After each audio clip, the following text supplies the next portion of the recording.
Avant-hier porté par l'imam Mahmoud Dicko, hier par Koumba Sidibé de M5 RFP Malikura, puis aujourd'hui, la semaine dernière, par Adama Diarra Dibin le cerveau du Conseil national de transition, CNT, les récriminations contre la transition se font de plus en plus audibles. Ce qui signifie que le bateau de la transition malienne semble légèrement secoué par quelques vents de désaccord. Même si ces vents ne sont pas forts, il y a urgence de mettre en place une équipe gouvernementale d'ouverture pour y faire face. Histoire de colmater les brèches pour se remettre d'aplomb face aux nombreux défis qui assaillent le pays. En effet, c'est au cours du mois de mai dernier que l'imam Dicko, l'ex-autorité morale du mouvement qui a fragilisé le régime IBK et a conduit à sa chute, avait jeté un gros pavé dans la mare de la transition. Pendant que le peuple malien est pris en otage par des gouvernements arrogants, je dis bien arrogants, on ne cherche pas de solution aux problèmes de notre pays. Nous sommes dans notre arrogance, et le peuple est en train de mourir.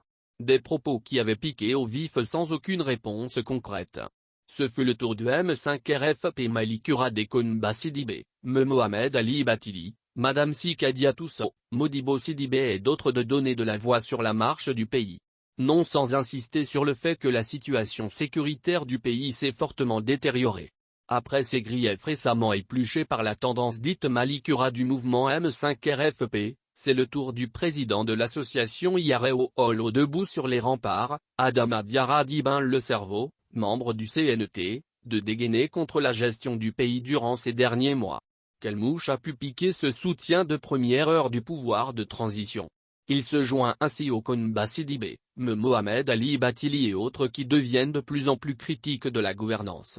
Le leader de Yareo Olo debout sur les remparts, sur un ton presque menaçant, dénonce la mauvaise gouvernance, notamment la corruption et des pratiques similaires qui jurent avec le changement attendu.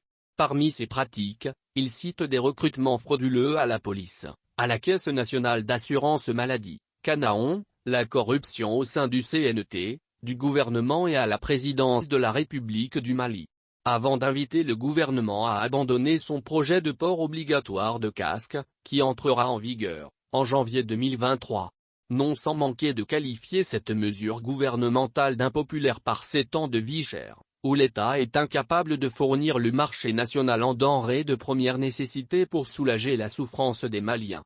Et ce jeune leader, qui a beaucoup participé à la démolition du régime IBK, de dénoncer aussi l'augmentation du nombre des membres du CNT, comme budgétivore, de même que l'augmentation du budget de la présidence de la République, etc.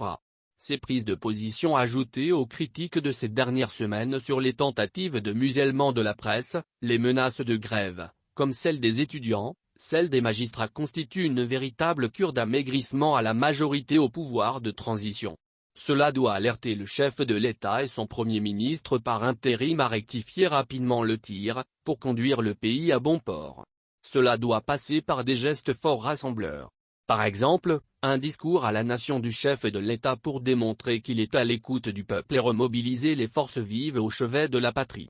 Ensuite, le col Assimi Goïta doit procéder à des consultations pouvant aboutir à la formation d'un gouvernement consensuel et vertueux.